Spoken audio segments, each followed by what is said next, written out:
Hey, what's up, YouTube family? Hope you guys are having a great day. It's Wednesday, it's hump day, you're almost there.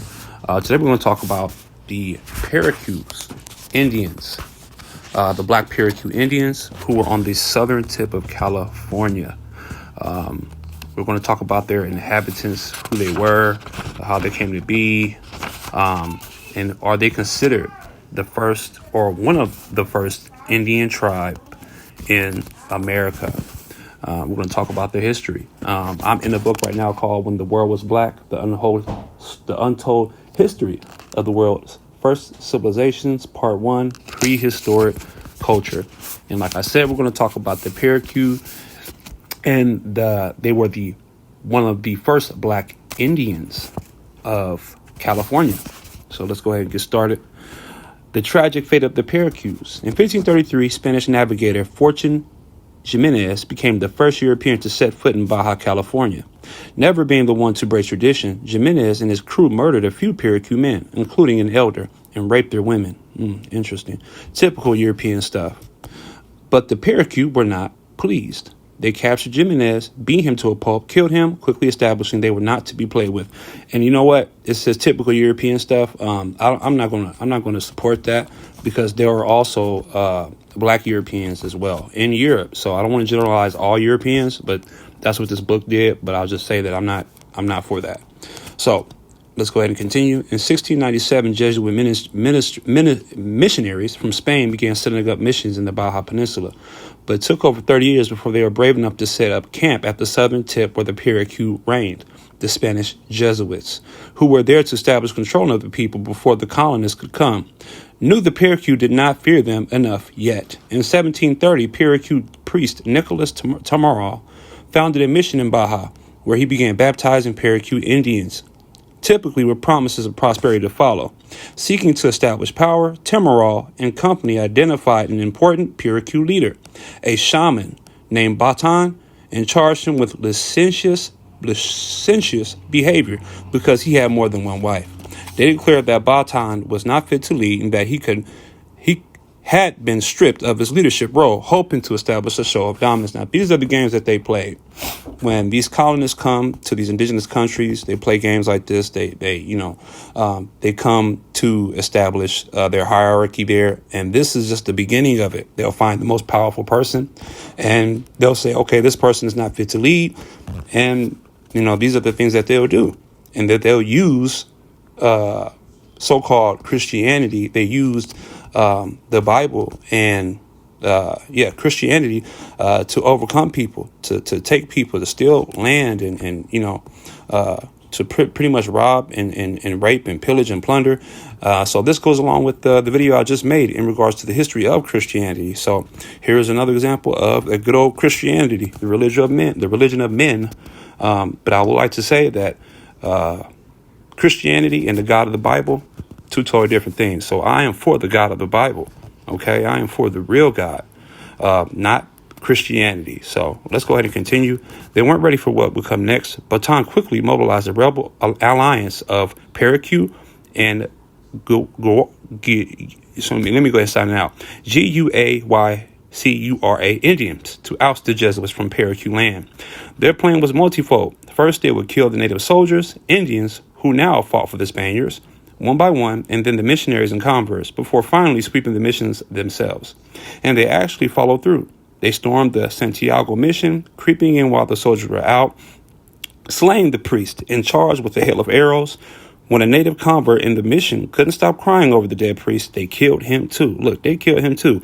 Those who turned their back on, turn their backs, they had to go too. When the soldiers came back, they killed them too. I just said that. They took all the bodies, threw them in a pile, set them on fire, along with all Bibles and religious items. The Pericu weren't the only black Indians observed on the West Coast. In 1930, Walter Lippmann theorized that Melanesian migrants could explain the Negro traits observed in the coastal populations of California, Panama, Venezuela, and Colombia. Next, they killed Tamaral, burnt down his mission, and dragged him through the streets as a true show of dominance. So this shows that they weren't just laying down while these things were going on. They were defending their land. By 1737, the Jesuits had been forced to abandon several missions. It almost looked as if the Spaniards would lose control of the Baja region to the Indians. For them, that wasn't an option. So they was ready to double back. They had to double back. In 1742, King Felipe V sent in boatloads of royal funds to pay for additional military assistance to suppress the revolt. The same year, a typhus epidemic somehow spread through the area, killing off entire tribes. So basically, that was a type of warfare, biochemical warfare. That's what they used. Soldiers attacked the survivors mercilessly. By the end of the 1700s, most of the indigenous people of the Baja area, including the Pericu, were extinct. Now, how many places in America did this occur? Not only to the Pericu, but I'm sure it occurred to a lot of indigenous peoples of the other lands of America. Soon after, King Charles III of Spain expelled the Jesuits from America, possibly because they'd allowed such a rebellion to take place. He quickly replaced them with the Franciscan order, showing that it's really not all about religion, but power. So we're going to go over more of the history of the Pericu here. Who were the Pericu? Where did they come from? How long had they been there before they met Europeans? The Pericu society possessed sophisticated maritime technology, making use of wooden rafts and double-bladed paddles. And studies of their skulls suggest that they were veteran divers. The evidence suggests that the ancestors of the Pericu came to Baja Peninsula by boat over 10,000 years ago. This would explain why the Pericu were quite different from their neighbors. How different? They were Australoid. So if you study the original Australians, you will see that they were Negroid as well. Mexican geologist Dr. Sylvia Gonzalez theorizes that the Pericu people were related to a set of human remains known as Penan woman, found by an ancient lake bed near Mexico City. At over 10,700 years old, she is one of the oldest remains in America. Gonzalez, who dated the skulls, was also the first to declare that the Penan woman was originally an Australian. Interesting. In fact, prehistoric skulls from the Baja region are listen, I'm going to spell it out. DOLICHOCEPHAIALIC. And that's all I'm going to say. Basically, extremely long-headed, like those of the first remains along coastal South America. And unlike those of the most Native American people today, besides their skulls, the ancestors of the Pericu also left behind thousands of cave paintings to tell us about themselves. They painted themselves in only two colors, black and red. To be specific, many of the human figures are black. Many more are half black and half red, split down the middle, and a small minority are only red. What does that mean? It can mean many things, both symbolic and literal. Then literally, they speak volumes on the history of the Americas. And there's some pictures in this book that identify some Negroid features among the indigenous Pericu of this land. And also it says right here, to original people who don't consider themselves black, we're simply saying, look, your people look like this too across the world. We're only one people. To everyone else, we're saying, see how black are wherever you are. Identifying people with so-called Negro features among indigenous populations. We're not saying all indigenous people look this way. Interesting.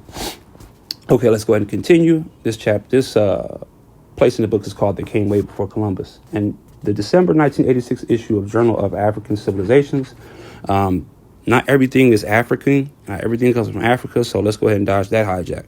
Renako Rashadi and Legrand H. Clegg II discussed the black history of the Americas in a period that few other scholars have touched. While many have focused on the pre-Columbian periods that gave birth to the Olmec civilization and other more recent contexts with Africa, Rashidi and Clegg focus on the more distant past.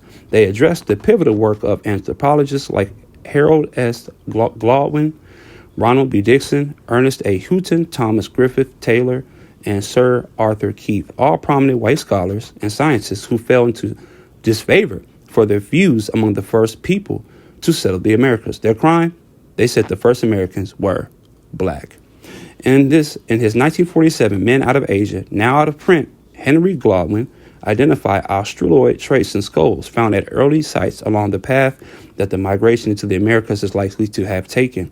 Regarding finds in Southern California, southwestern Colorado, southern Arizona, the Texas Gulf Coast, Punin, Paltacalo, and Ecuador, and Lago Santa in eastern Brazil, Gladwin remarked that all demonstrated characteristics which link these various instances together and point to their wide distribution and common ancestry with other Australoid peoples, as do also certain vestigial traces in some modern peoples, such as the Pericu of Lower California, which is basically Southern California, the Seri on nearby Tiburon Island, and various tribes in Central and South America.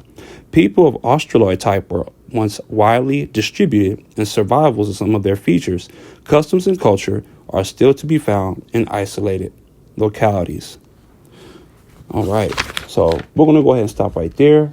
There's more information in this book in regards to the Pericus and other indigenous black Indians. I might do a part 2. If you're interested, let me know. Like I said, I just wanted this to be quick. It kind of went a little long, but that's okay. Hey, it's your favorite black guy from Nebraska. Yes, there's black people in Nebraska. Please like, share, and subscribe. I'm out.